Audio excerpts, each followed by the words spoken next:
Fora TV. The world is thinking. Tonight we will be talking with Matt Walker.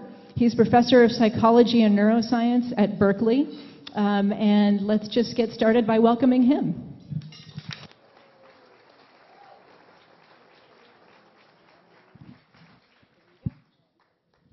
Thank you very much. So can you all hear me in the completely cheap seats at the back? You can? Okay, just keep shouting if I sort of go off mic. First, quick apology for the spelling. See, it's the British spelling. So I'd like to sort of start with a standard disclaimer of sorts. I think it's safe to say that when most speakers look to their audience and they see people who are falling asleep or nodding off, it can be profoundly disheartening. However, based on the topic of tonight's presentation, I'm almost going to actively encourage that kind of behavior from you, okay? Indeed, knowing what I know about the relationship, particularly between sleep and memory, it's actually the greatest form of flattery for me to see people like you not being able to resist the urge to consolidate and strengthen what I'm telling you by falling asleep. So please feel free to sort of ebb and flow in and out of consciousness during the talk. I'll take absolutely no offense. And the talk itself, in terms of an overview, as Juliana said, is going to sort of come in two main parts. Firstly, I'll start to discuss these items that we'll be considering tonight, sleep and memory. Firstly, I'll sort of give you an introduction to each of those individually, and then I'll speak about how we consider the interaction between those two. How could sleep be important for memory? How could it interact with learning? And then I'll come on to show you some evidence in favor of that relationship for the rest of the talk. Again, in part one, I'll speak firstly about the importance of sleep after learning for consolidating and actually strengthening new memories, but also to intelligently cross-link and synthesize new memories together. That's what I'm going to try and convince you of. And then in the second part of the talk, after the break and questions, I'll speak about the importance of sleep not after learning, but actually before learning, in sort of preparing your brain like a dry sponge the next day, ready to soak up new information. And then finally, I'll come on to some of our most recent, and I think for us at least, exciting evidence that sleep may have a role beyond memory processing in actually refreshing the emotional circuits of your brain and getting you ready for next day's social and emotional interactions and challenges. So that's the attempted sort of overview of the talk. But I thought we're better to start for this evening than Shakespeare and Macbeth, Act 2, Scene 2, where Shakespeare promptly states that sleep is the chief nourisher of life's great feast. The chief nourisher of life's great feast. I think it's a wonderful phrase, I really do. To be honest, I've got no idea what it has to do with my talk here this evening. I just think it's good to start with a quote from someone famous. From one puzzling statement to the real puzzle itself, and that's the continued lack of sleep that we're getting in the modern world. And at this point in talks, I would normally quote to you facts and figures from the National Sleep Foundation, but people find that incredibly boring. Some people have almost lost the will to live in front of me. So tonight, what I thought I would try and do is convey that information to you in a slightly different format. And so what I've done here, and the irony is not lost on me that it's being presented in a cafe, this is real data from the Financial Times. I've plotted the number of Starbucks coffee houses that have arisen over the past 30 years.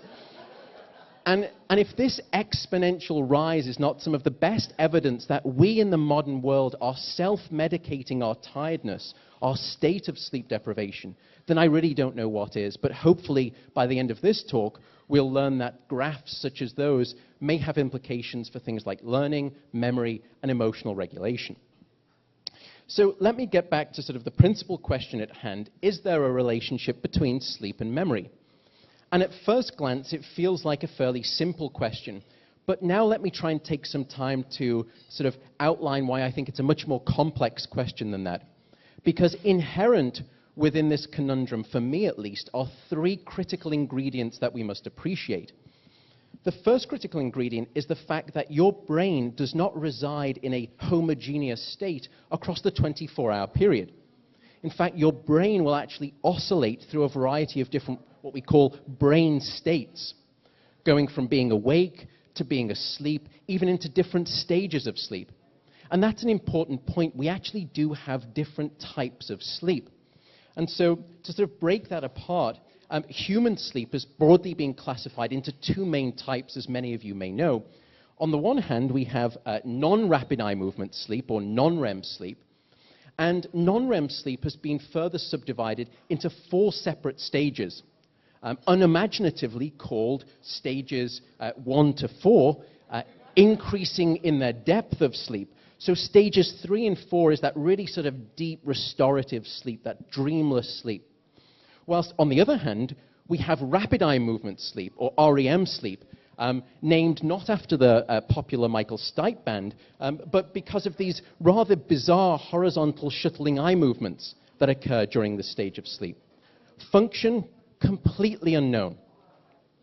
Now, let me just ask a quick show of hands. How many people in the last 24 hours were psychotic? 1 or 2. We've got a good crowd, so about average. It turns out you all should have put your hands up, because everyone here, as long as you slept last night, became flagrantly psychotic. In fact, many times. Now, why would I bestow that diagnosis of a nightly psychosis on you? Well, I'll give you 3 good reasons as to what happens when you're in REM sleep, which is the stage where dreaming comes from. Firstly, you start to see things which are not there. So you're hallucinating. Secondly, you believe things that could not possibly be true. So you're delusional. And then you wake up in the morning and you forget most, if not all, of that dream experience. So you're suffering from amnesia. It's very strange. Now, it turns out that those 2 types of sleep will actually play out in a battle for brain domination throughout the night. And that sort of cerebral war is actually won and lost every 90 minutes and actually replayed every 90 minutes. And what I'm talking about here is what we call the architecture of a normal night of sleep, something that perhaps few of us in the modern day get. And so just to sort of unpack this graph, what you have here on the vertical axis, and let me see if I can get my mouse working, are the different brain states that we spoke about, REM sleep and those decreasing stages of non-REM.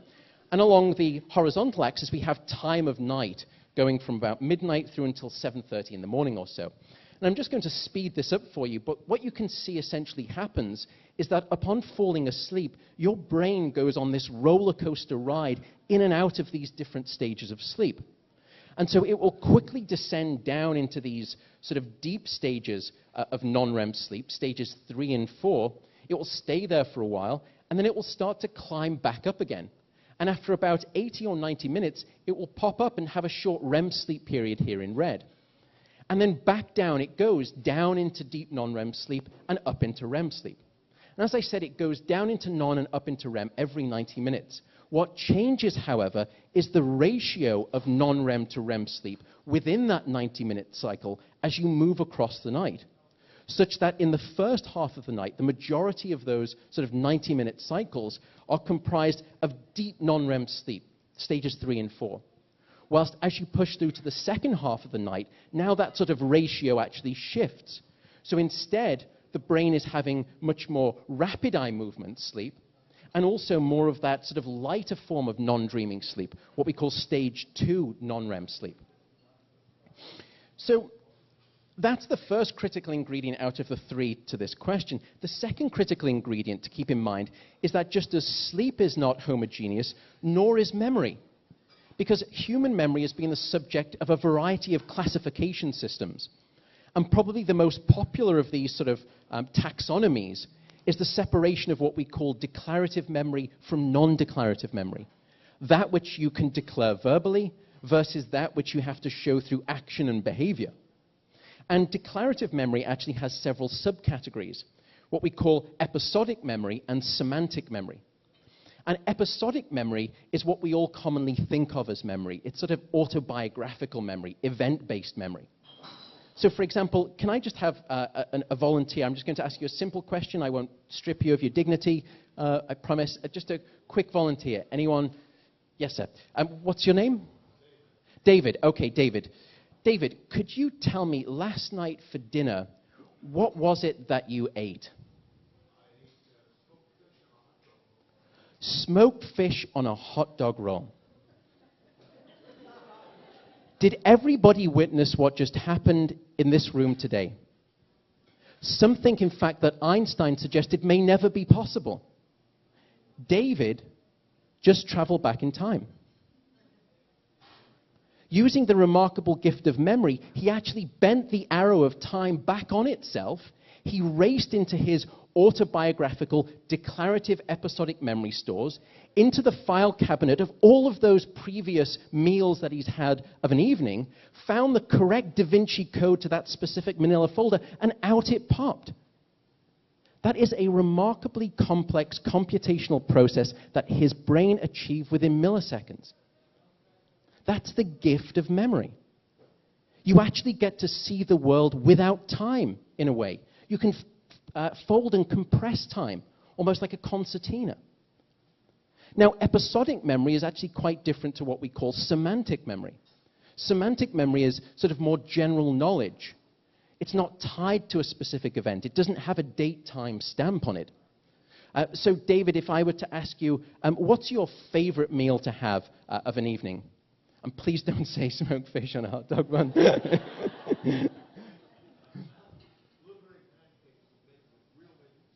I think you and I would get along very well. Blueberry pancakes with maple syrup.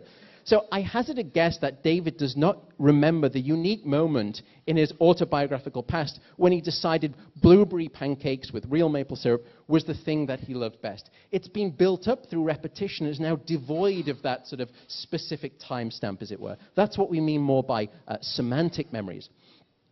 Non-declarative memory, as I said, that which you just have to show through action and behavior, also has several components.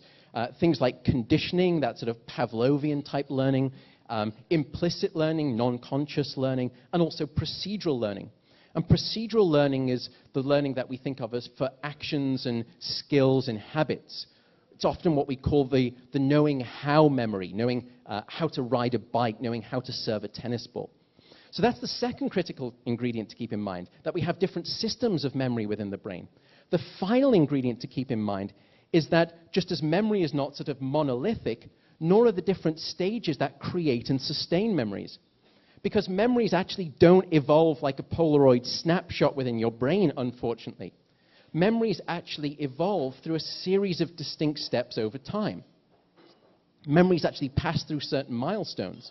So, for example, you first form a memory or encode a memory by engaging with the information. And that could be listening to a lecture or learning a new piano piece. But by engaging with that information, what we believe happens is that the brain forms a representation of that information, what we call a memory representation. But after that memory has first been born, so to speak, it's actually very fragile and very vulnerable to being overwritten or interfered with for example, competing information. So for that new memory to persist long term, it has to pass through a second step that we call memory consolidation. And that's this sort of slow, iterative process where the brain essentially solidifies that new memory into the neural architecture of the brain, thereby making it less vulnerable to being lost. Now, if you successfully consolidate a memory, of course, you have the opportunity for long-term recall. And we've seen some nice examples from David here this evening. But you can do lots of additional things with memories. Perhaps one of the most important is to actually erase memories. We often think of deleting memories as bad. Oh, I forgot. That's not good. I think actually that's critically important, and we can speak about that if you like in the questions. But perhaps one of the most unique aspects, particularly of human memory, is that we seem to associate information in the brain together. So this sort of preamble, and it's been rather long, is to suggest that when you think about the question, is sleep important for memory, you have to be much more specific. You have to ask, well, what type of sleep are we talking about? What system of memory are we probing here? And what step in the developmental lifespan of memories are we actually trying to examine? So you can imagine, to really understand this question, there are innumerable sort of directions of causality one would have to test, which I hope just means I have a job at Berkeley through until retirement. But to make it a bit more simple, this evening I'm going to sort of focus on the role of sleep, and we can talk about different stages of sleep. Firstly, in consolidating and integrating memories together, and then next, the importance of sleep before learning to get your brain ready to initially make those new memories. So let me sort of just come on to the second part of the first part, allow myself to introduce myself, which is, firstly, sleep after learning is important to firstly strengthen and consolidate individual memories. And here we're going to be talking about motor skill memories. And the task that we developed in the laboratory was very much like learning to play a piano scale. So you as the participant would come into the lab, and you'd have to learn on a computer keyboard using your left non-dominant hand, a 5-digit sequence such as 41324. And you have to type that out over and over again for periods of 30 seconds, and then you get to rest for 30 seconds, and we call that a single trial. And then we have you sort of learn or acquire that motor skill by performing 12 trials of back-to-back training. And then at some later point in time, we're going to bring you back into the lab, and we're going to retest you on just 2 or 3 trials. And we're going to ask the question, relative to the end of your training session, at that later retest in time, has your performance improved? Has it stayed the same? Or has it become worse? As a measure of how well your brain has been able to consolidate or perhaps lose and forget that memory. And we can measure that with certain variables, things like speed and accuracy. So what we were really interested in trying to figure out in this experiment was, yes, the brain may need time to slowly sort of strengthen those memories, but is it just time? Or is it time awake? Or is it time with sleep? And to sort of separate those 3 out, we designed 2 basic experiments, what we call the wake first and the sleep first experiment. So in the wake first experiment, participants come into the lab, and these are all young, healthy people that we test, and they perform those 12 trials of training that I spoke about. And that's that thick green arrow there representing those 12 trials. And then after 12 hours across the day, we bring them back, and we test them on those just 2 or 3 trials. And then following a further 12 hours that contains a full 8-hour night of sleep, we test them for a second time. Whilst in the sleep first experiment, we just reverse that timing. So now they perform their training in the evening. 12 hours later, but immediately after sleep, we test them for a first time. And then after a further 12 hours later that second day, we test them for a second time. And using just these 2 experiments, you can actually figure out the contribution of time awake and time asleep on the evolution and sort of facilitation of this memory consolidation process. And to cut a long story short, here's what you find. What you're looking at here on that vertical axis is motor skill speed, the number of correctly typed sequences per 30-second trial. Now, by the end of the training session in the morning, those in the wake first experiment had improved significantly, which is not surprising. Practice, you're led to believe, makes perfect. But if you bring them back 12 hours across the day, what you find is that there's no real further significant improvement in performance. They're not worse, they're just not significantly better.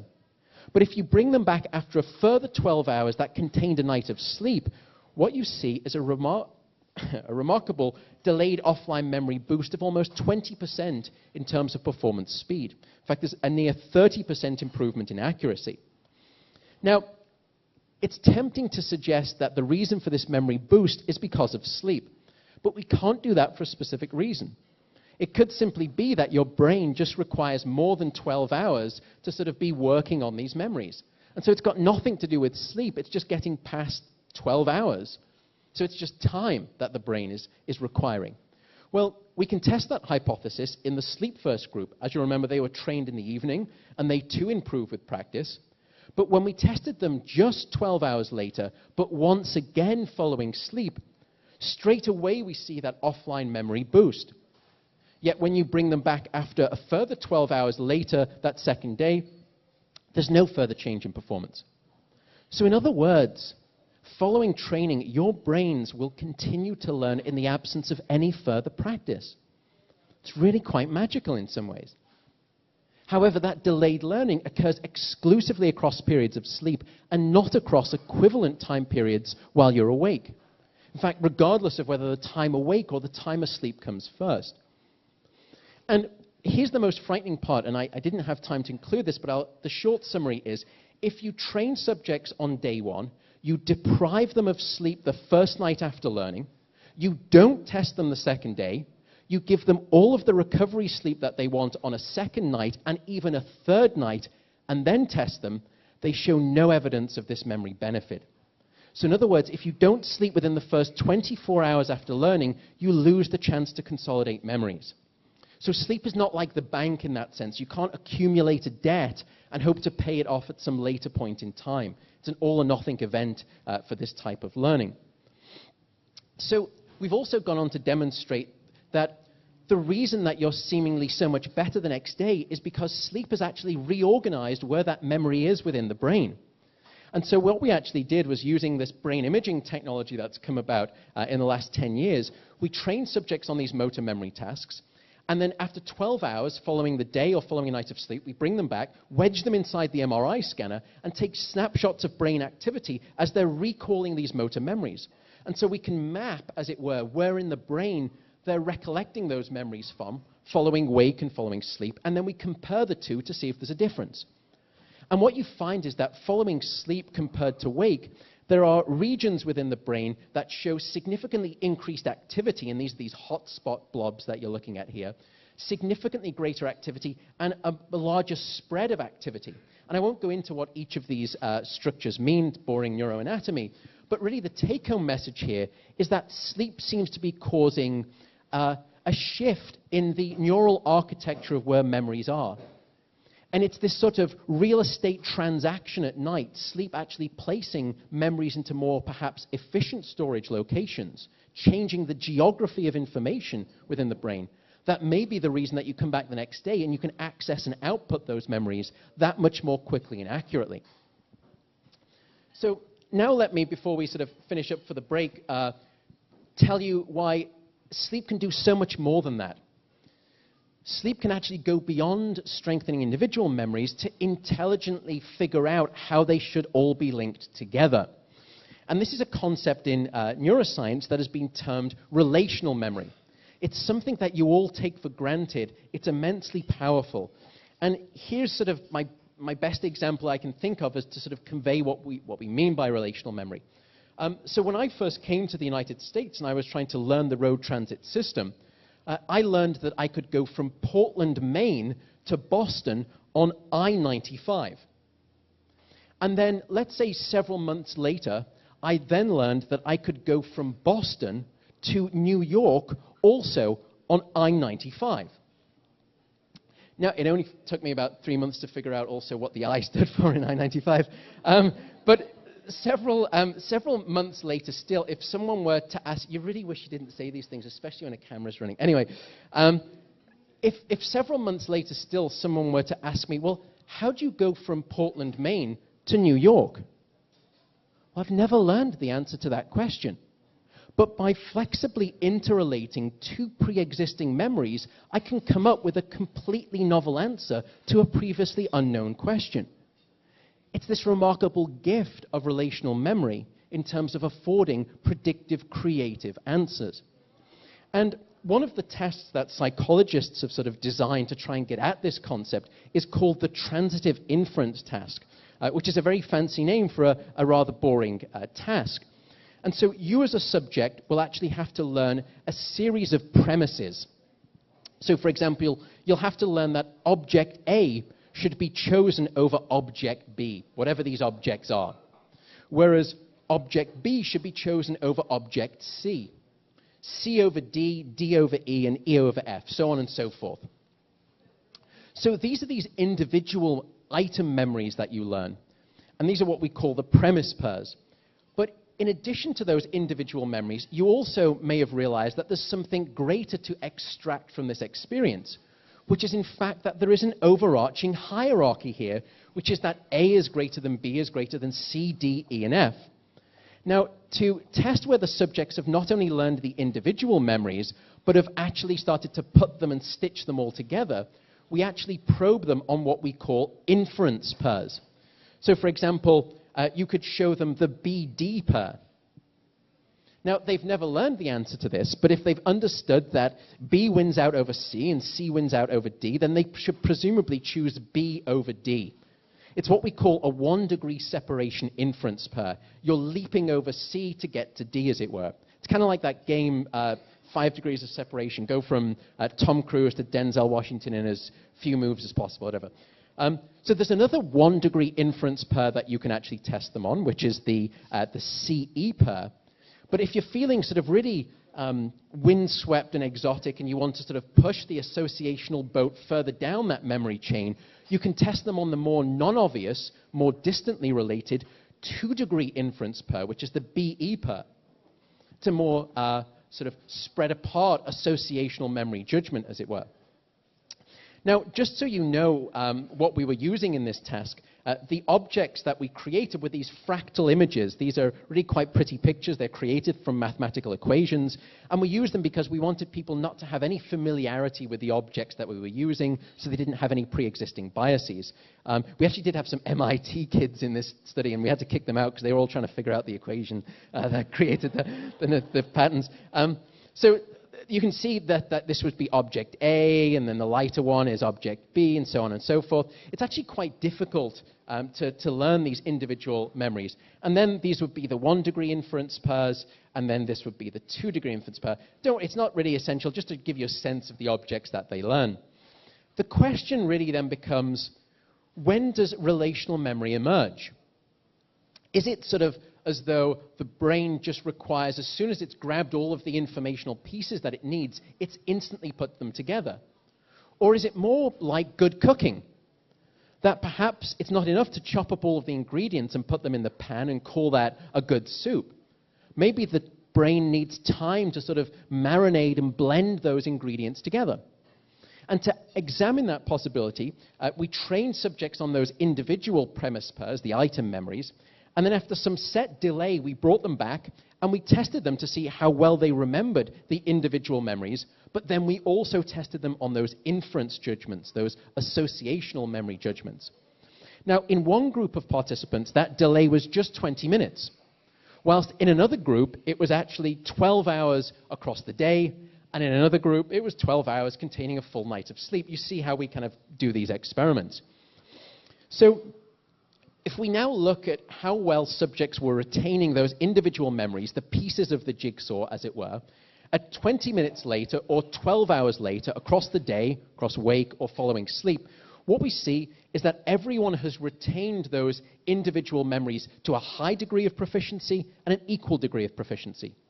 So in other words, at the point when people have to make those relational memory judgments, we know that all 3 of these groups of participants have all acquired the building blocks that they require to construct the house, as it were. Everybody's got what they need. The question is, have they actually put it together?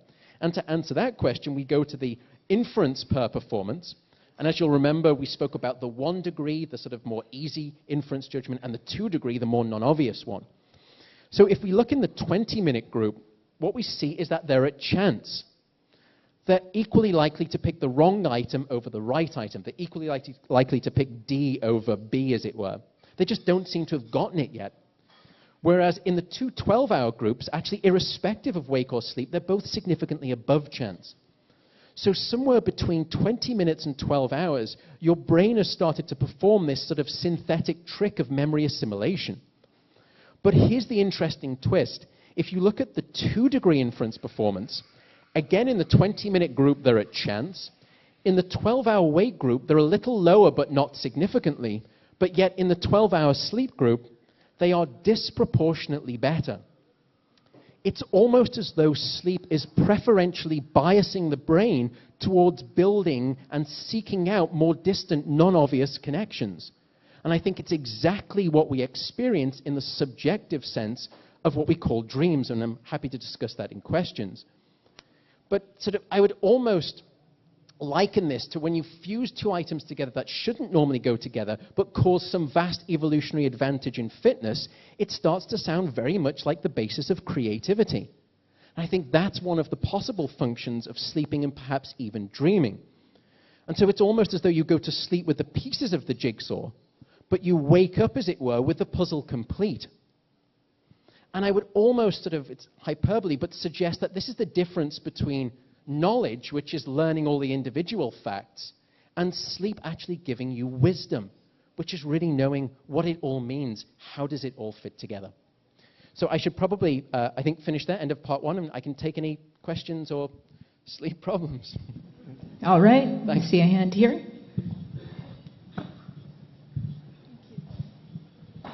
Hi. I noticed in the chart that you showed at the beginning, you had REM sleep close to the waking stage and farther away from deep sleep. Is there something about REM sleep that is more similar to the waking state than it is to deep sleep? It's a great question, good observation, and there is a reason. Yes, if all you were to do was look at brain activity alone, it's very difficult to dissociate dream sleep brain activity from waking brain activity. You actually need to measure other things to determine whether they're in REM sleep or awake. One of those other things is actually muscle activity, because it turns out that when you all go into REM sleep, your brain paralyzes your body to prevent you from acting out your dreams. Rather smart trick. So the reason that they're very close in that chart is for a physiological reason, because they are very similar in terms of their brainwave activity. However, if you look in the brain scanner at which parts of the brain are lighting up, it's very different. Because the brainwave activity that we measure with electrodes doesn't really tell us much about the regional activity that's going on within the brain. Brain scanners can do that. And what we find is that some parts of the brain, particularly the emotional centers, are almost 30% more active during REM sleep than when you're awake. Whereas logical, rational reasoning regions, particularly the frontal lobe, are actually impaired, or impaired is the wrong word, because that suggests it's a bad thing. They are deactivated during dream sleep, even more deactivated than when you're in deep sleep. So it's really, you have to be careful as to how you think about that question, but it's a great observation, so I'm glad I could clarify that. Or does that clarify it? Yeah, okay. Yes. Hi. Hi. When people are doing one or two-step inferences, do we know whether they're cutting out the intermediary steps, or are they doing them just not consciously? Yeah, that's a great question. Are they actually in some way aware of the hierarchy? Do they understood? Have they stitched it all together, and do they know that they've stitched it together? Is that sort of the question? Or are they just kind of... Because there is actually one way you can solve that problem non-consciously, which is that everything gets a weight.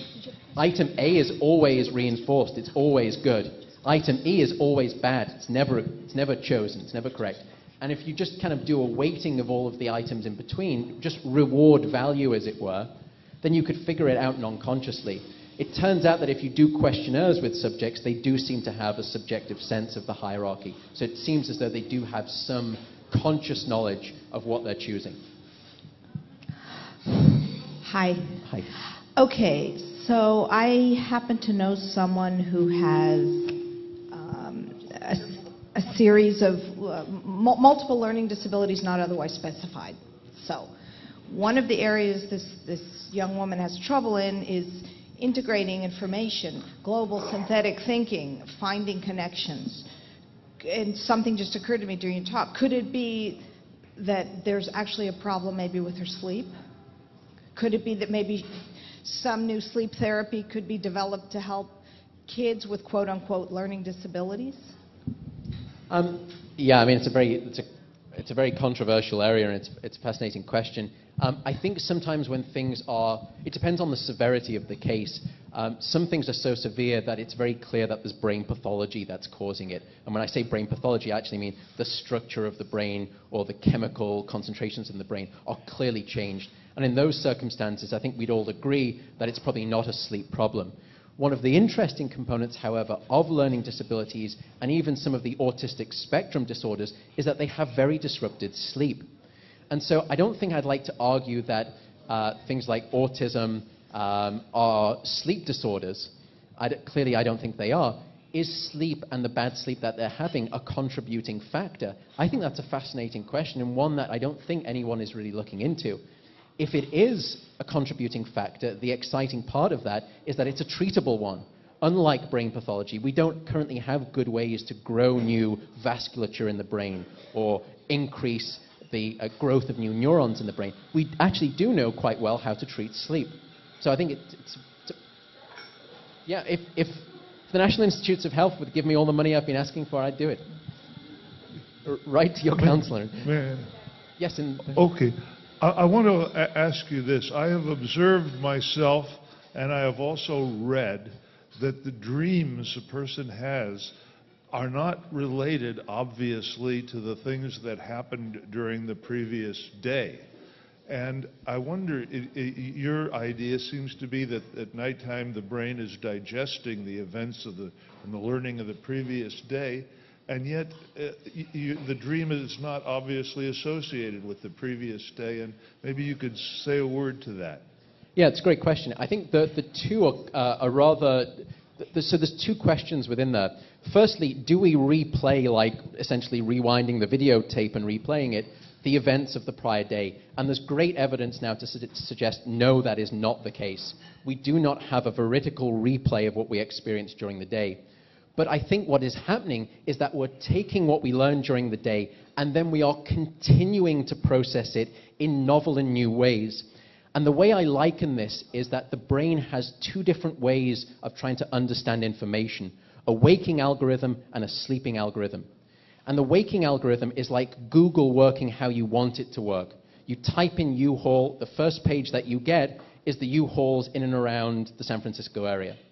But I think the way that the sleep algorithm works in terms of thinking is that you type in U-Haul and the first page it takes you to is page 20, which is about some field hockey game in Utah. Now, it turns out that if you look into it, there is a strange, perhaps non-obvious connection between those two. And I think what sleep is doing is testing the associations between newly learned pieces of information and pre-existing information. It's almost like memory pinball. It's that the ball bearing is what you've learned recently, and then off it goes into this sort of theater that we call sleep at night and starts bouncing around the memory nodes and architecture, all of the things that you've learned in the past, because the brain at some point has to figure out how that information should be connected. We know that memories do not sit as isolate islands within the brain. They're richly interconnected in these webs of association. How and when does the brain figure out which connections to make and which not? I think one of the ways it figures those out is logical thinking and experience during the day.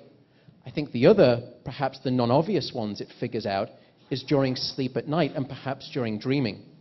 And so I wouldn't expect that process that I've described, that sort of, that more associative processing of sleeping, to reflect like a rewind videotape simply previous day's experiences. I think it would be really quite different. In fact, I think it would be quite a lot like dreams are. Does that help? Hi. I have a question. How does taking sleep aid medication, either over the counter or prescription, whatever, how does that affect the architecture of your sleep? Dramatically, depending on what medications you're using. The older medications, the older sleep medications were actually not good ones. Essentially, they would just knock the brain out into something that was not wake, but it would be hard to describe it as sleep. It was just this odd state of non-wakefulness. And it turns out that it actually sort of stuck you in some middle ground of non-REM sleep and didn't really let you go much beyond that.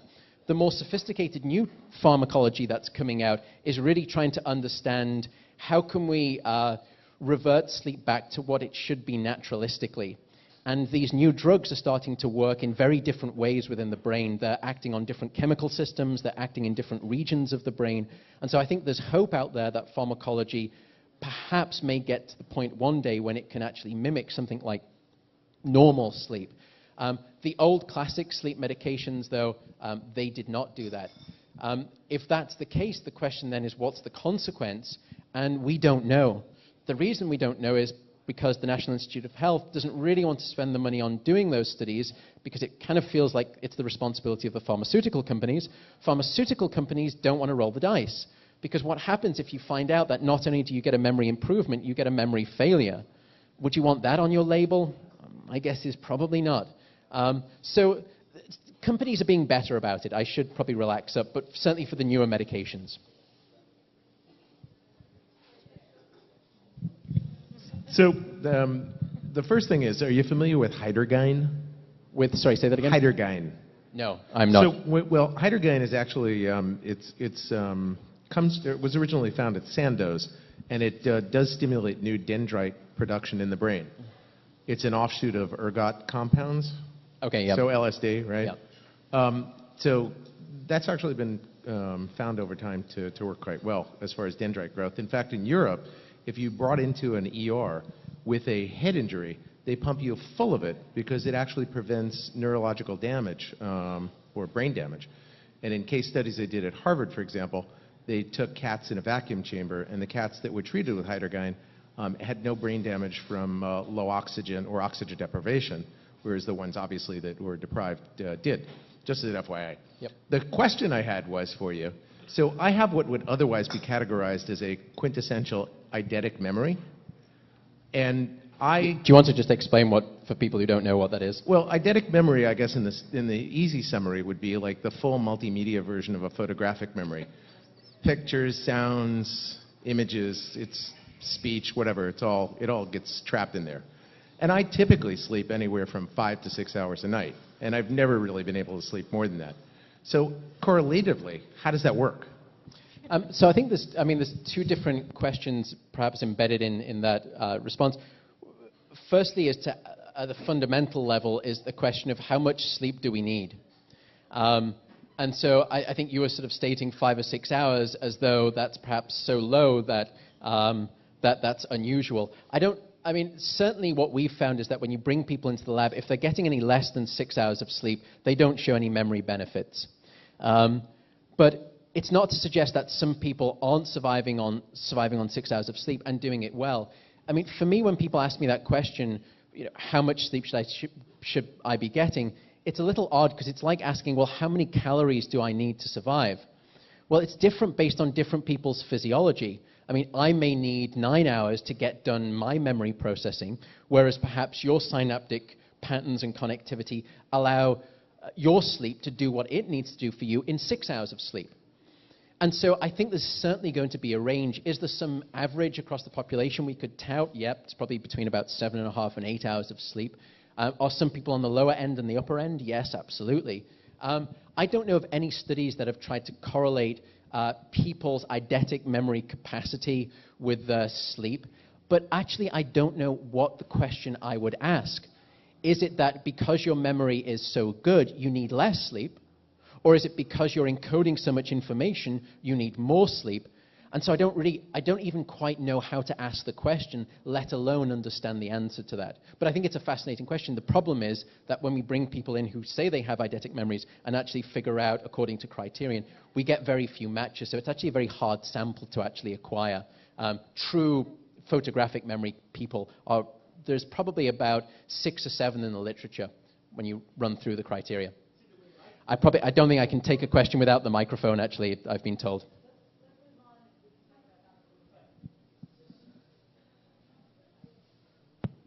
Oh, hi. I've got a question about the conclusions that you were drawing from your various tests. And it seemed like the general pattern of your test would be there'd be some kind of challenge that involves memory. And then you would compare some guy who's been awake for 12 hours and see how they perform after 12 hours versus something where there's sleep in between. And your general conclusion seemed to be that sleep somehow helped them with the memory. Now, I read recently an alternative theory for sleep that I just want to, it's really, really quick, and just to see how you can compare them. So another theory is that during the daytime, your neurons basically collect metabolic waste, and they gradually become less efficient during the day, and sleep is the way that your brain basically flushes all the metabolic waste. Now, if that theory is correct, basically when you wake up in the morning, your brain is effectively better. It's more efficient than it was at nighttime. Mm-hmm. So if that theory was correct, it would seem like you would get the same conclusions from your experiments. Basically, after 12 hours of being awake, your brain is tired, so it's not as good as if it had slept, flushed the metabolic waste. So how would you compare those conclusions? So it's an interesting theory, and the reason that sort of the evidence is not parsimonious to favor that is several. Firstly, we find that different types of memory correlate with different stages of sleep, and I didn't really make that point here. It's not that it's 8 hours of sleep that's correlating with memory. The finger tapping task that I described to you actually correlates with stage 2 non-REM sleep in the last 2 hours of the night. So it's a very selective correlation. Factual-based memories correlate with deep, slow-wave sleep early in the night. Emotional memories correlate with REM sleep across the night. So it seems as though it's more sort of sophisticated than just sleep, cleaning house. Different types of memory seem to rely on different stages of sleep at different times of night. And so I think for me that sort of takes me away from what I think is still an interesting possibility and leads me to believe that it's sleep being more proactive than wake being non-permissive, as it were. So I think it's still open and interesting, but the fact that we find those very specific selective correlations, for me, makes me feel as though it's a more sleep selective hypothesis. Does that get at it? Yeah, okay.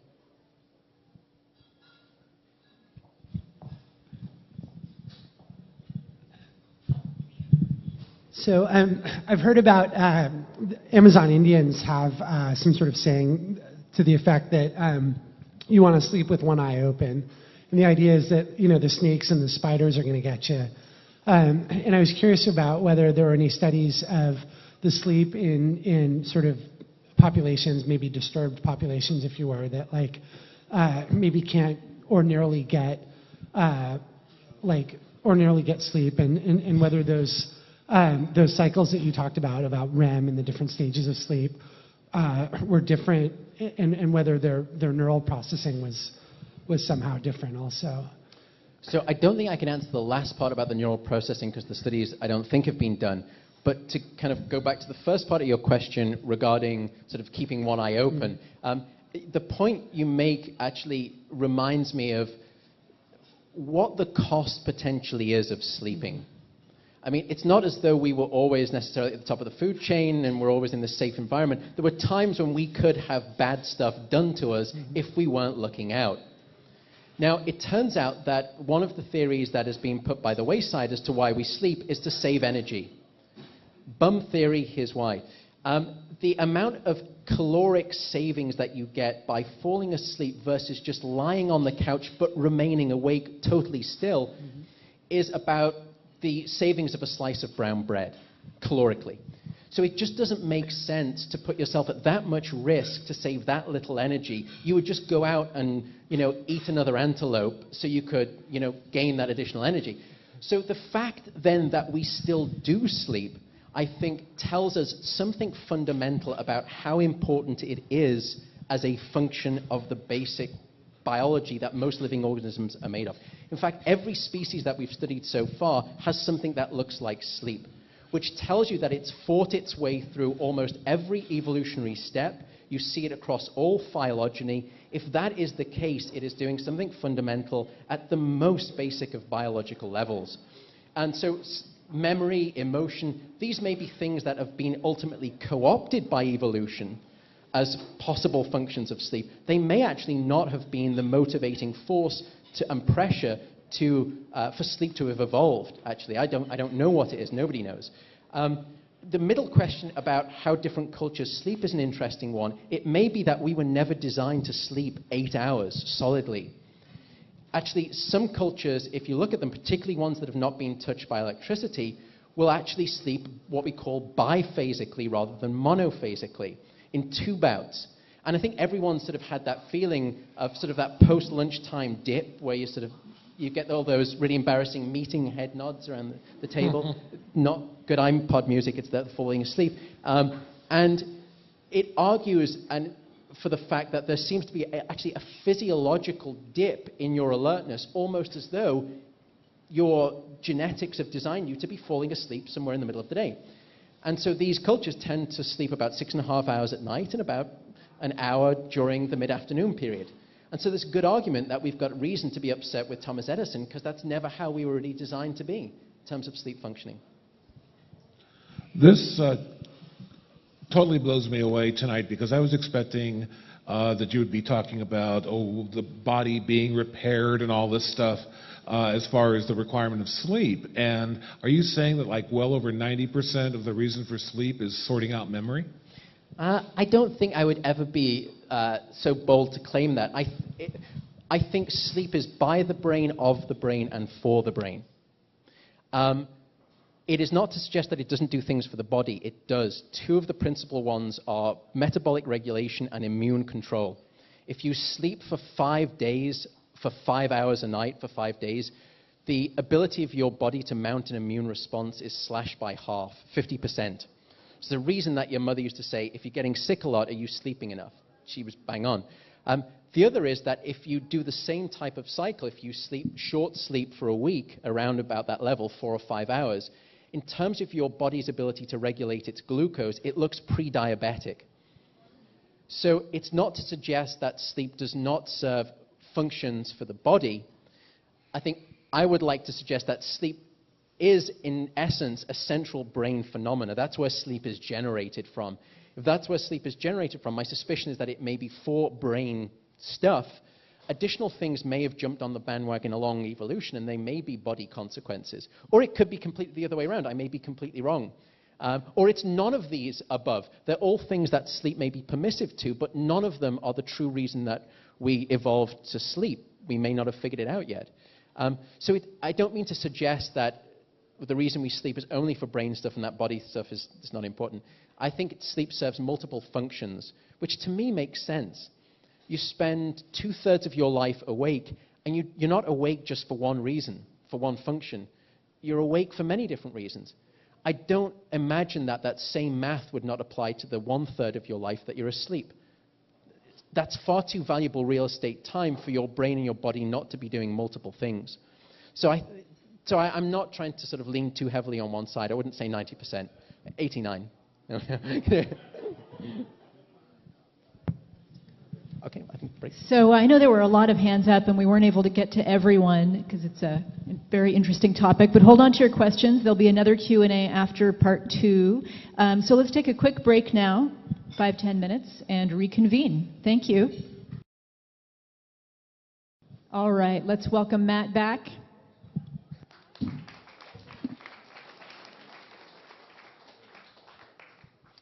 I didn't sleep so well last night, so I'm trying to get my glucose levels up. So if I nibble, please don't be offended.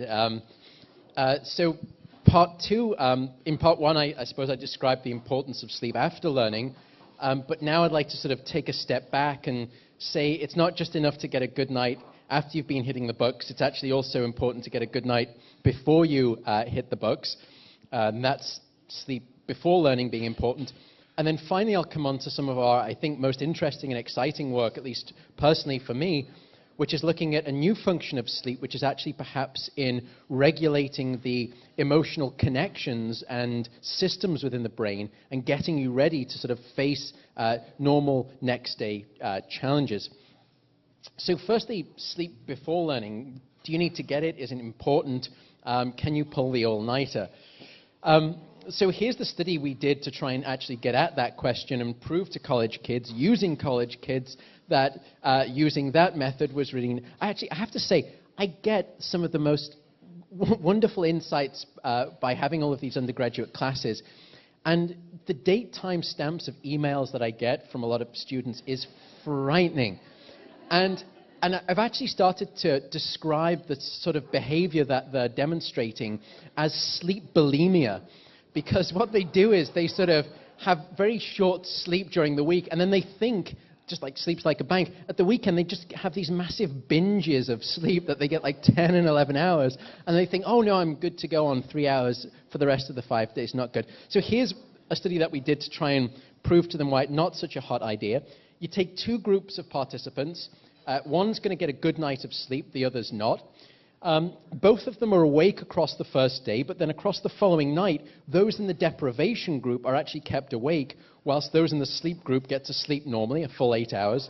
And then both of them are awake across the second day. And then at the end of that second day, both of them perform a learning session on a computerized task, a memory encoding session, which I'll tell you more about in a second. But you'll notice that those in the deprivation group have accumulated approximately 38 hours of total sleep loss before they try and form new memories within the brain.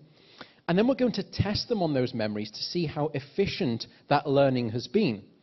But instead of testing them immediately afterwards, we actually wait until 2 full recovery nights of sleep before we test them, so that any measure of memory that we get is not sort of confounded by problems of bad alertness or concentration, etc.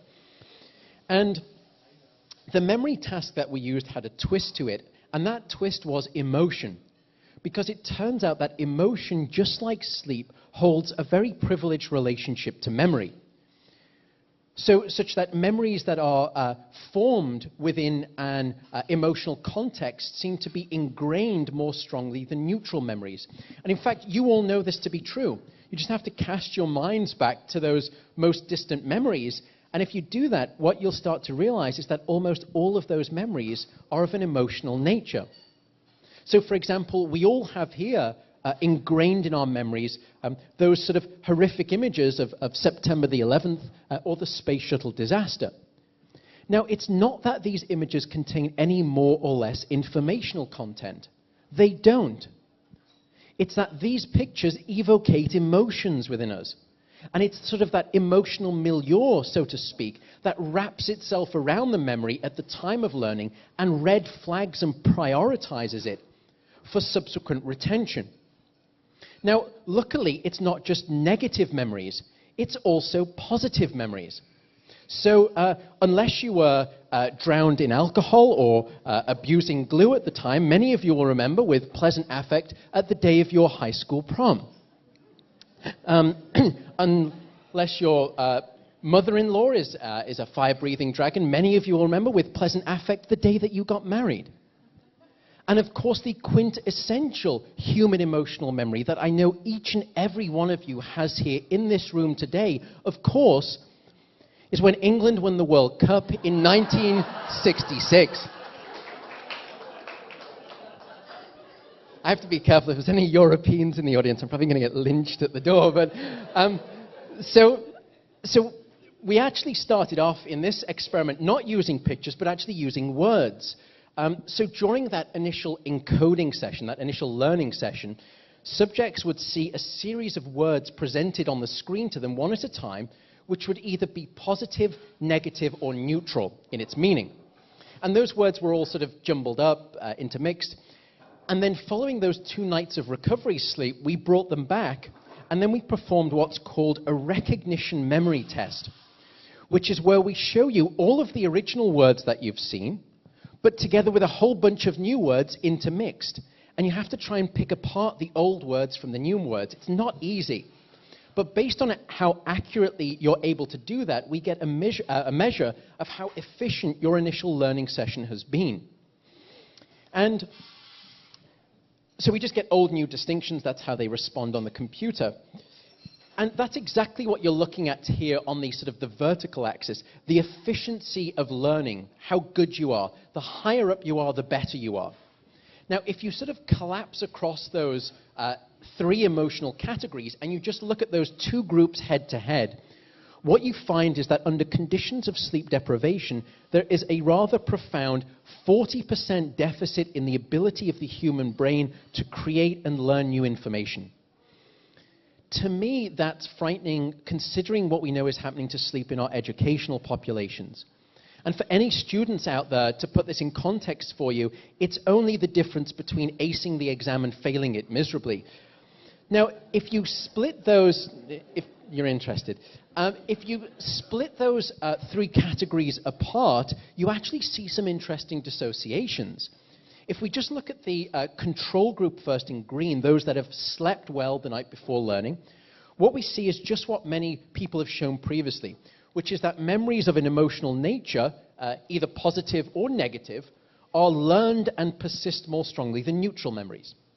But if you look at the deprivation group, what you firstly see is the most profound learning deficits for positive memories and to a lesser degree neutral memories. And in fact, what you'll notice here is how much better those positive memories are in the control group who slept well relative to neutral memories Yet in the sleep deprivation group, they're much more similar. It's almost as though the state of sleep deprivation completely obliterates any benefit that positive emotion normally sort of bestows on the learning process. But what was most interesting for us was the relative resistance of negative memories in the face of sleep deprivation. And it's not entirely clear why at a mechanistic level. From an intellectual level, I'm sure we could imagine that perhaps these are the most salient pieces of information to learn so that they're the last to go under conditions of sleep deprivation. Maybe there's some safety net in place here. But for me, the most interesting part of these results when we got them was that they actually may offer a novel learning and memory explanation for the high incidence of depression in sleep disorders. Because if you just look at these two memory profiles, when you've had a good night of sleep, that's what you sort of come away from the session with, a nice balanced mix of positive and negative memories. But when you haven't been sleeping well, that's the profile of memory that you get, this sort of skewed bias distribution towards remembering negative things over and above other things. Perhaps that's what you walk away from your day remembering when you haven't been sleeping well. Of course, the experience was nothing like that. It was equally positive and equally negative. But maybe this is the selective bias that sleep loss is causing. The question then becomes, well, what's going on within the brain here? Is it really nothing to do with memory? It's that the attentional systems within the brain can't even concentrate on what you should be learning. And if it could, your memory networks, which are fine, would easily learn the information. Or is it, in fact, that your memory networks truly are impaired, or some combination of the two? So to sort of try and get at that question, we repeated that experiment, but this time, again, using our friend of neuroimaging, of brain imaging. So this time, subjects repeated that same experimental design and paradigm that I just described, except this time, they were actually inside the brain scanner as they were trying to learn those individual memories. And so what we can essentially produce are these sort of memory formation maps in the control group that's had a good night of sleep, and memory formation maps in the deprivation group. And then we simply compare the two to see what difference, if any, there is in the operating machinery of the brain at the time of learning between those two groups. And what you find is that in the deprivation group compared to the control group, there is a highly selective but highly significant deficit right here within this region that I'm circling in blue, a region that we call the hippocampus. And in fact, those sort of, you may not be able to see them too well, but there's cool blue blobs of brain activity, or actually deactivation, within those circle regions. Now, those circle regions are those regions that I'm calling the hippocampus. You actually have one on your left side of your brain and your right side of your brain. So just to orient you, the bottom part here is your brainstem, the top part, top of the brain. So we're actually looking at the brain through from the front here. And those circled regions are the regions of the hippocampus, left and right. And what those blue regions are telling us is that that area seemed to be switched off during the sleep deprivation condition, as it were. And you can actually just sample how much activity is coming from this brain region. And that is what I'm showing you there on the bar graph, how much summed activity you get from that region in the control group compared to the deprivation group. And you can see that you get lots of nice activity in the control group. You don't get any activity in the deprivation group. Why is that important? Turns out that the hippocampus is the quintessential reservoir for making new human memories. It's almost as though sleep deprivation is selectively attacking or switching off that region of the brain. And in fact, if you want to realize how important that small structure is in the brain, I would encourage you to watch the film Memento. I'm sure many of you have actually seen it. It is exactly the same structure that that guy had damaged because of the bump on the head. It's the same structure that we are seeing that sleep deprivation is actually switching off. It's really quite frightening in that sense. Perhaps there's another function that we've been missing in this whole field of sleep research, which is that sleep is not just good for memory, it's also good to stabilize our emotions.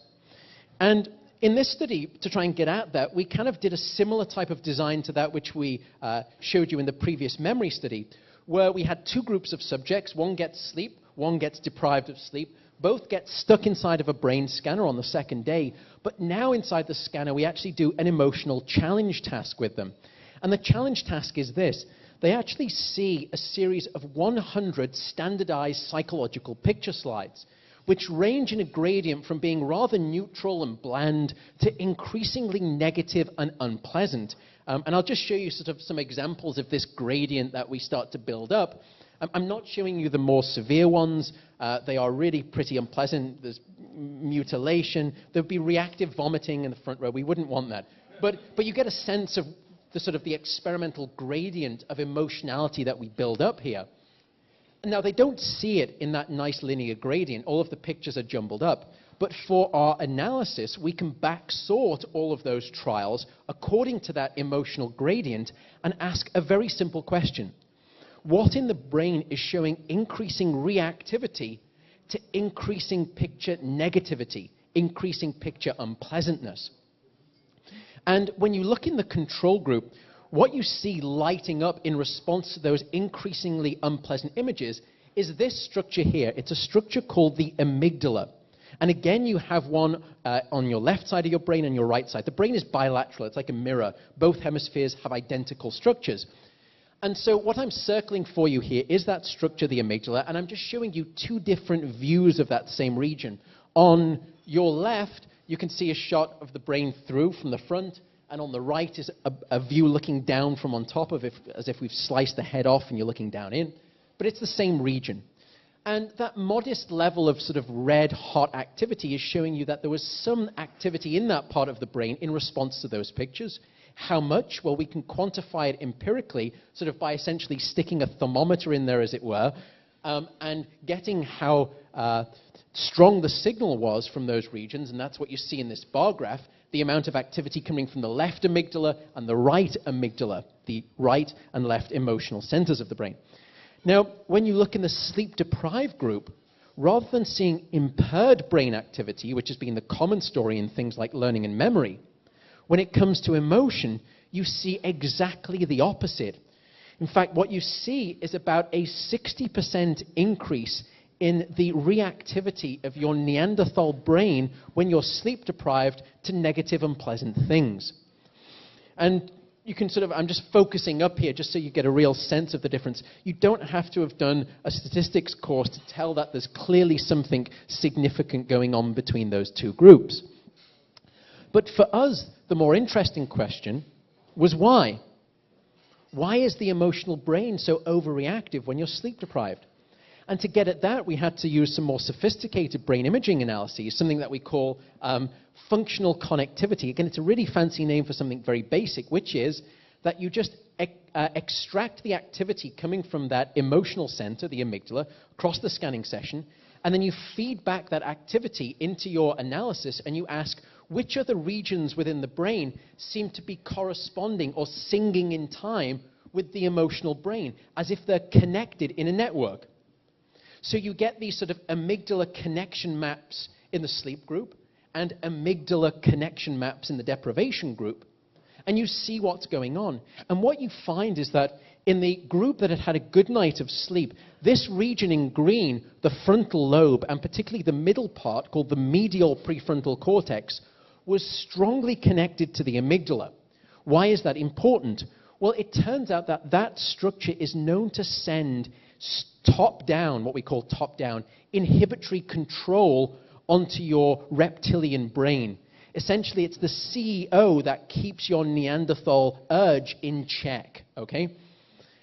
What we found, however, in the sleep deprivation group, unfortunately, was that that connection pathway had been severed. And as a consequence, you lost that top-down rational control of your emotional brain.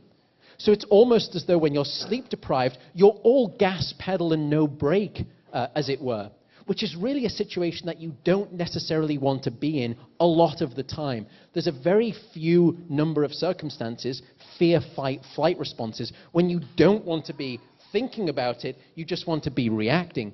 For the most part, you do want to be thinking about it. Unfortunately, you're not connected when you're sleep-deprived, as it were.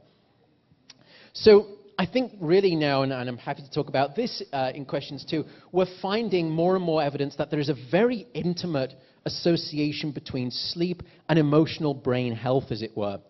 And we're starting to find that it may actually be REM sleep that is doing this sort of recalibration of the emotional networks. It's almost as though sleep is resetting the magnetic north of your emotional compass, and in a good way. And I'm happy to discuss how we think that's happening, because we have a good model for that now. So I don't want to take up too much of my time because I want to use the time for questions, but what's the grand take-home? If there's one piece of mental furniture that I would like to dispose on you as you walk away from this session, what would it be? Well, I guess it would be this. When we think about the developing stages of memory, we go from a process of the initial formation or encoding of information onto that sort of offline, iterative consolidation and integration of memories, all of which we believe supports the recollection of information across a lifespan.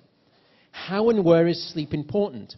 Well, hopefully I've shown you some evidence tonight that firstly, sleep before learning is critical to get those systems of memory ready for efficient storage, but also sleep after learning not only strengthens memories, but perhaps creatively synthesizes them and even extracts meaningful predictions from them, all of which is good for long-term recall. So I should finish there, but before I do, I really want to thank all of my lab members.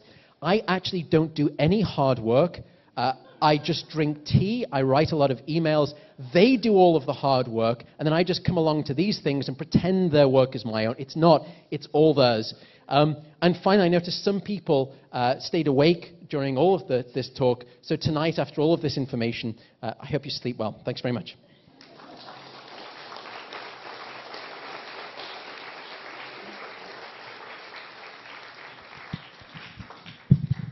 So I'm very curious about the effect of sleep on episodic memory. If I witnessed a serious automobile collision at 11 a.m. this morning, how would my recollection of that be affected if someone asked me about it, let's say, this afternoon, this evening, and tomorrow after I'd gotten a good night's sleep? Yeah, so, I mean, I don't think anybody's done quite that experiment, and that experiment is a little bit interesting because it involves emotion. But what we found is that if you learn information during the day, episodic information, let's say 10 o'clock or 9 o'clock, and then you test people later that following evening, memory has degraded.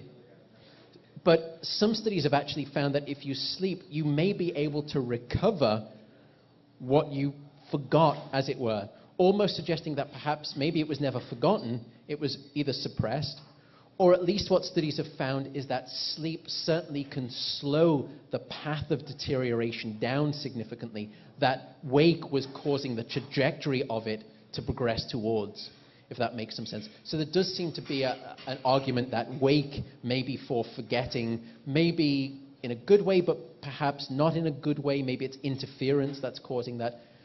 I don't think that that's the case. I actually think that the reason that we're awake for the time that we are awake is perhaps a reflection of the size of our hard drive before we need to sleep and start doing some defragging of our memory systems. And maybe that's the reason that different animals and species have different sleep durations. That different organisms are loaded with different RAM size capacities. And now, it's a hard thing to actually test in terms of a theory, but it's a theory nonetheless that perhaps there's a reason that we need to go to sleep after 16 hours because it's time to sort of offload.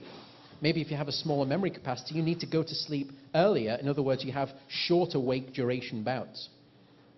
So I guess my point, was that I think we probably have enough capacity across 16 hours to learn and retain most of it without having a lot of forgetting. As soon as you get past beyond 16 hours, then things probably go wrong. The thing we always hear about cults is that they engage in sleep deprivation.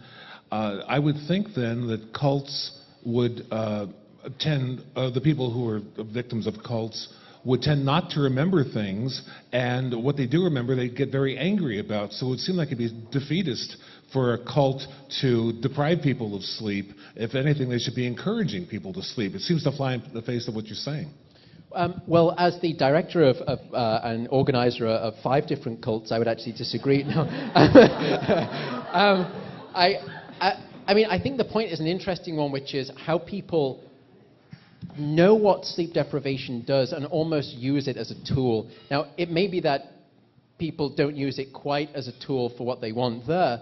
I think the more significant concern I've been having be careful because I'm on television, for certain administrations of certain countries in certain parts of the world is the use of things like sleep deprivation to try and get things that they want, perhaps as a way to interrogate people to get information out of them.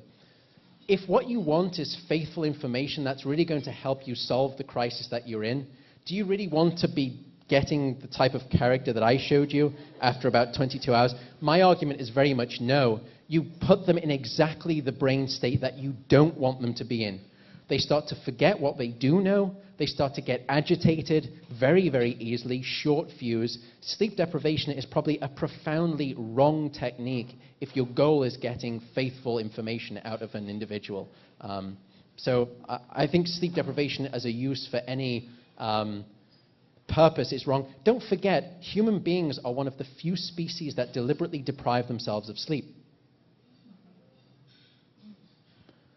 And presumably, every other organism knows something much more than we do about the importance of sleep, otherwise we wouldn't be doing it. Those types of figures I don't want to gamble with against nature, so yeah. Hi. Is there a correlation between a long history of poor sleep and/or poor sleep quality and dementia or Alzheimer's? It's a great question. The whole question about sleep and aging is fascinating for a number of reasons. In fact, this is one of the places where the National Institute of Health have been good enough to have good insight and have just given us a substantive grant to actually look at exactly this question, which is that one of the physiological hallmarks of aging is that your sleep gets worse and worse. But one of the cognitive hallmarks of aging is actually that your memory gets worse and worse. Knowing what we seem to know now about the relationship between sleep and memory, it would tell a rather suggestive story that perhaps those two may be related. Again, it's not for me to suggest that, dementia is a sleep disorder. It's clearly not. There are multiple factors causing different types of dementia, such as Alzheimer's disease. But could it be that one of the uncharacterized factors is bad sleep? If you actually look at which regions of the brain undergo the most severe attack from the disease of Alzheimer's disease, they are actually almost the same regions that seem to be generating the deep type of non-REM sleep that we know is important for solidifying new facts. So there's more and more very leading evidence to point towards an association between those two. And again, just as the question in response to sort of autism and such goes, is that at least it's something that's potentially treatable. I mean, in Alzheimer's disease, you have reductions of white matter in the brain, which are these huge information transfer highways in the brain. We don't know how to fix those. We don't know how to re-innovate parts of the brain with blood, which happens in dementia patients. But maybe we know how to help their sleep, and maybe that could at least have some palliative effects, at least. So I think it's a fascinating question, and at least we're one of the, I think maybe 2 groups in the world that are trying to ask that question. More should be doing it. A doctor told me that sleep before midnight is twice as valuable as sleep after midnight. And I was curious in your chart that you started it at midnight and went to 7 a.m. And I'm just curious what you think about that.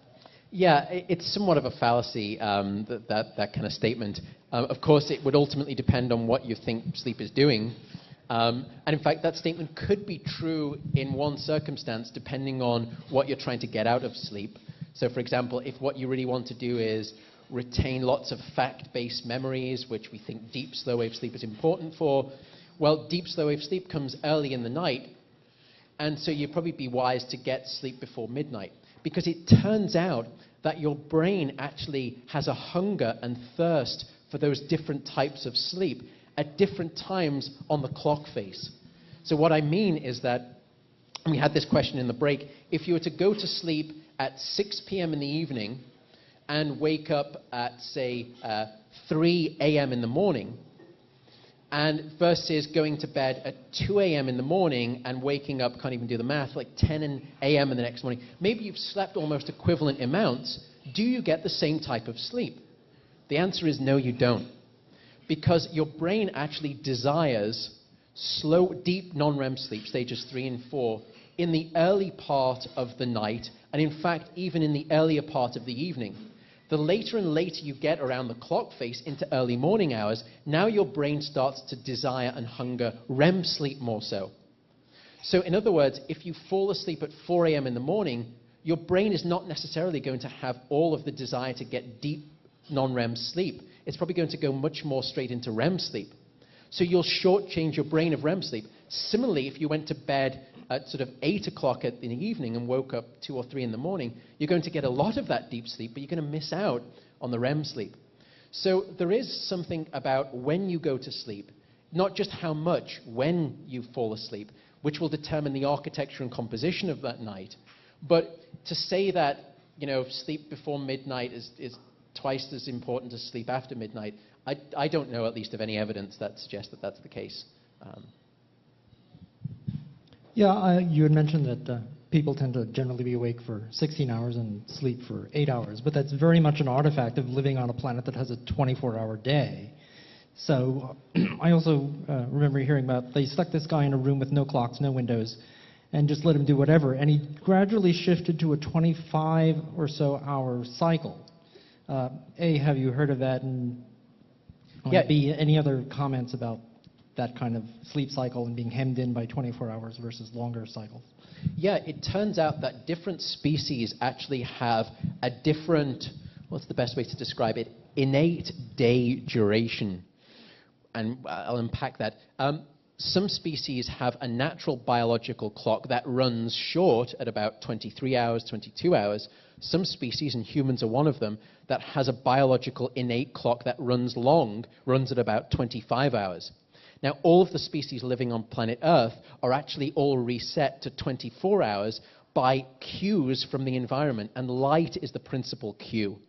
There are other things, like when you eat, when you get certain things that are predictable. All of these act as what we call sort of circadian entrainment cues. They all entrain your circadian rhythm. Circa meaning one, dian day, circadian rhythm. So there is, it seems, now there's very good evidence that in humans, our natural clock, it runs at about 25 hours.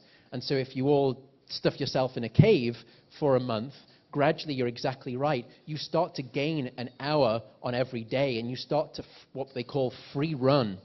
So if you look at when they're awake and when they're asleep, they still sleep 8 hours, and they're still awake sort of about 16 hours.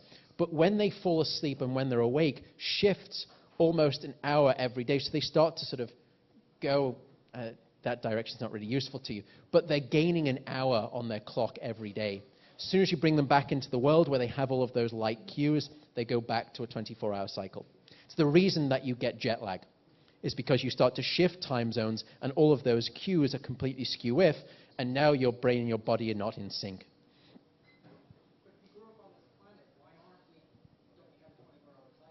So to the question for those who didn't hear, if we grew up on this planet, why aren't we on a 24-hour cycle? One possibility is that we're heading towards that direction, and everything, I mean, most things are clustered around 24. It's just that there's some play in the system. It may be that in another, if we survive, 10,000 years' time, we're all bang on 24. We just haven't evolved yet. It's not to say that we've perfected ourselves and we're not still evolving. I can't hear you. I'm sorry, the mic's not on, I don't think.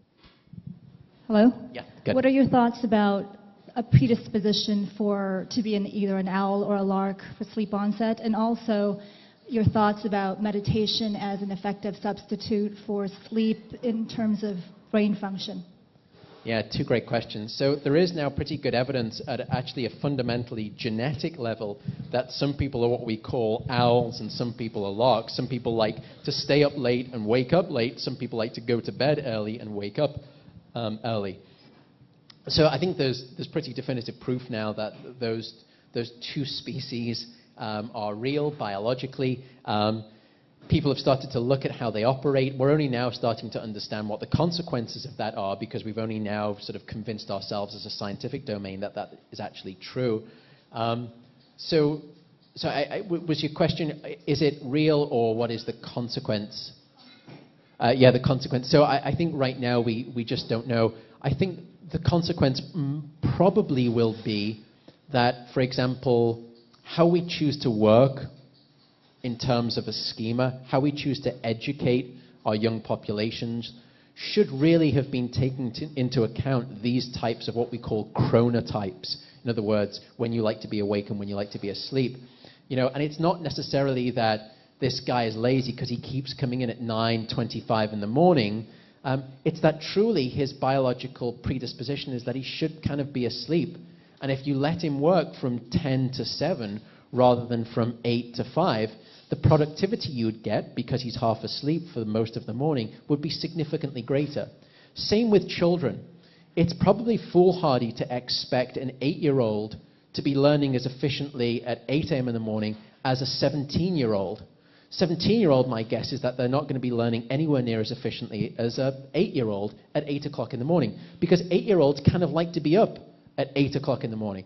17-year-olds, not so much. Now, it turns out that the reason that it's designed that way at the educational system, which is understandable in part, is because of transport. That turns out to be the principal reason, because everyone seems to want to try and get their kids to school at the same time. What a headache it would be to have lots of split schedules. But we have to ask ourselves a question. If our main purpose is education, then why are we designing a system that's non-optimal for educating people? Some states have actually realized this to the point where they have changed the school times, and the grade point average difference was striking. Meditation, thank you. Nobody has done the study. It turns out that the patterns of brain activity, both the brain waves and the patterns of neural activity in terms of brain scans that you get from certain types of meditation are dissimilar to those that you get during sleep. So nobody has done the study to kind of essentially put meditation and sleep head to head in a kind of Coke Pepsi challenge for memory, as it were. Or, I mean, we dabbled with the idea, but I think it would be unlikely that they would achieve the same benefit in the same way. It's not to suggest that they could not both achieve the same benefit. I don't know if they would, maybe they wouldn't. But if they did, my guess from just looking at the data out there about what the brain looks like when it's meditating compared to when it's in sleep is that they're quite different. So if it did achieve the same memory benefit, I think it would be achieving it in a different way. Just to clarify an earlier point, something you brought up during the break as well, you mentioned that by the time you're 65, your deep sleep goes down to 3% of what it was when you were younger. I think that suggested that some of the memory loss in old age might be connected to that. And I just wanted to clarify that to see if that was correct. Yeah, so as I said, well, let me back up. Just, sorry, we're breaking it to you like this, but everybody sort of over the age of about 35, raise your hands. Here's the bad news, drum roll. By beyond 35, you're starting to have severe reductions in the amount of slow wave sleep. By about 50, you're down to somewhere between about 5 to 10% of what you would normally have been having when you were, say, 10 years old. By the age of 65, you're down to anywhere between 5 and 0%. By the time you're 85, we can't see slow wave sleep in the patterns of brain activity. And don't forget, by the way, human beings were never designed to live as long as we do. We were probably designed, depending on who you believe, to live until we were about 35. You know, give some time to procreate, then off you go. So the reason that we probably have all of these issues across broad medicine, but perhaps with sleep too, is that the system was never sort of created in the way to be persisting with slow wave sleep much beyond about 35. And we see that. Are some of the consequences of that reflected in what happens to us cognitively as we age? My belief is that yes, it is. Again, it's not the only thing, but I think it's probably a contributor. How much? Probably in the next 3 or 4 years with our studies that we're now doing, we're going to find out. For me, it's obviously not a great prospect to find out, because then you know what's in the mail. I wanted to get back to the laying down of memories in sleep, and I'm thinking about this from the perspective of a psychotherapist, and that there may be clinical, benefits to people not laying down those memories. Has there been any studies or any thought given to that? I mean, if someone witnesses a terrible accident, there's not a benefit necessarily remembering that. We prescribe stay up for a week. Yeah, well... It seems simplistic, but I can see there's implications. It's not as mad as you would actually think. Yeah. And, I mean, what we've found is certainly that dreaming sleep, REM sleep, seems to be something that certainly strengthens negative emotional memories. And one could imagine there are certain memories, particularly traumatic ones, that you would really love not to have from a pathological standpoint. I mean, that whole Sunshine, Spotless Mind, Eternal... What was the film?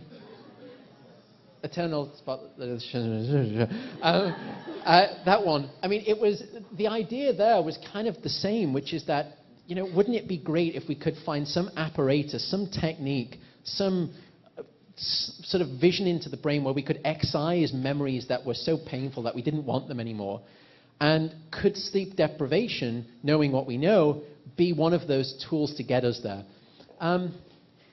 Intellectually, I think it's a very interesting question. I think practically it scares me a lot, because I would think that if that was the case, that the brain, through evolution, would have designed some mechanism to kind of do that if it was really that unfortunate to the hunter-gatherer survival of the organism. Now, it may already be there, because what we know is that after a particularly troubling day, one of the offshoots is that you really find it hard to get to sleep at night. Is that the brain desperately, in a homeostatic way, trying not to go into sleep so it can circumvent the idea of strengthening those memories? I mean, I don't know. So I think what you're seeing here is we're right now at the cusp of knowledge, where we're getting to the point where we can address these questions. 10 years ago, we actually didn't have any clue about sleep. We didn't even know what the questions were. The best idea that we had for the function of sleep was to cure sleepiness. That was all that we had. But now I think we're getting to the place with this type of information where we can at least entertain those ideas, frightening as they may be, but we have to face them, yeah. This idea that sleep recalibrates or rebalances you emotionally, I'm wondering if you can infer anything of the function of sleep early on in evolution from that. It's a great question. I mean, one of the things that we see very early on is that infants have a vast amount of REM sleep, dream sleep. In fact, a disproportionate amount. The highest amounts of, in fact, sleep in total, but REM sleep seem to come in early infancy. In fact, even in utero, in the womb, most of the time, the organism, the fetus, whatever you want to call it, depending on what side of the argument you're on, is actually in REM sleep. So any mothers in here perhaps who kind of had the idea that, the kicks and the little nudges in the dreams were probably in reaction to you saying something or singing to the baby, I'm going to pop the bubble and send you hurtling back down to earth. It was actually that the fetus was in REM sleep. It's in REM sleep almost all of its time. It turns out that the paralysis of dream sleep that I spoke about before, however, has not yet developed. And so the baby seems to be perhaps acting out what it's presumably dreaming. Now, that then offers an interesting conundrum, because I'm going to argue that perhaps one function of REM sleep is to be dealing with emotional challenges. And I would like to argue that perhaps one of the times in your lives when you are most emotionally charged, in the sense of trying to figure out what life and the world is about, is when you're young and you don't have any of the rules yet. That is the time when my guess is that the brain, if it needs REM sleep to recalibrate, would be having a lot of REM sleep. Is there much going on in the way of anxiety when you're in the womb, though? So why do you have a lot of REM sleep? Well, it's probably the idea that REM sleep serves multiple different functions. One of them could be emotion. The other idea is that REM sleep, which has a lot of neural activity that we spoke about, is there to actually try and stimulate the growth of neural pathways within development. That's another theory of REM sleep. I think probably REM sleep may serve many of those different functions. Matt, thanks for the great talk. Good to see you. Yeah, good to see you too. 2 questions. Is there a best time of day to encode? And can you speak about odor cues and memory formation? Motor... Odor cues. Oh, odor cues. Okay. Yeah, two great questions. Firstly, is there a better time of day to learn? My guess is that sort of soon upon waking up and shortly before going to sleep, they're not good times to try and be learning. I think for the rest of the day, with the caveat of that afternoon dip, I think the brain seems to be able to learn and encode somewhat consistently throughout. And again, for me, that makes total sense. If you were to design a system of memory that would be awake for a set duration of time, it would not make sense to me that you would design the system such that only things that you learned just before you went to sleep were kind of loaded on the takeoff ramp and then consolidated at night through these sleep cycles. Because otherwise, then why are you awake for the other 14 hours of the day acquiring information? So I think the system is designed to have about that capacity, is my assumption. So I think it's probably wise to imagine that we could probably learn somewhat efficiently, consistently throughout the day, but there may be some somewhat danger areas. The second question is an interesting one, which is odor cues. And I think there was a study that, so let me back up. A lot of us have probably seen in the in-flight magazines in the back pages of those things that try to sell you all of the stuff that you really don't need, is that tape recorder type of stick it under your pillow, you're going to get an A grade when you play this stuff back to you in your sleep type stuff. Those experiments, and they have been done in the lab, failed miserably. That whole sort of playing back the information that you learned, because it turns out that all of the sensory pathways but one are shut down during sleep. Your ears still hear, your eyes still see, quote unquote. It's just that that information is never transmitted up to the cortex. It's blocked at a lower level of the brain. So it would probably be foolhardy to think that all of those signals you're sending in are going to do any good, because they don't get to the places where you need them to be to do good during sleep. The one exception is odor pathway. That odor pathway, perhaps because of an anatomical oddity, actually bypasses the location where those signals are blocked. And what people have tried to do is, during sleep, perfuse certain odors to people.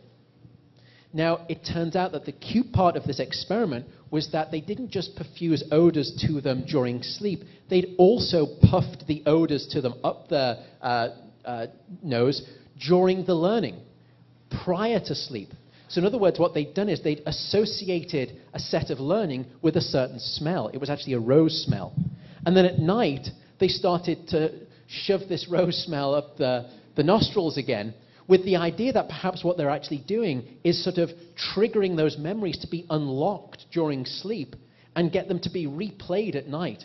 And what they found was that you've got almost double the memory benefit the next day as a consequence. Yeah, I know. So sometimes I kind of say to my students, if you're kind of revising for the exam, stick in the incense as you're revising, and then just before you're about to go to bed, blaze it up again. Who knows? I mean, apart from a fire where you're, frazzled up, there's no real danger. So why not? So I think it's not to suggest that your brain was really ever designed to be kind of, re-sniffing stuff that you were around during the day. But what it is quite an interesting tool to try and manipulate some of these benefits that we see due to sleep. Yep. All right, we've got time for one final question right here. Thank you. I would like to know your thoughts on naps, and I guess if naps in any way contribute to consolidating memory or encoding. So. Just basically naps. Great question about naps.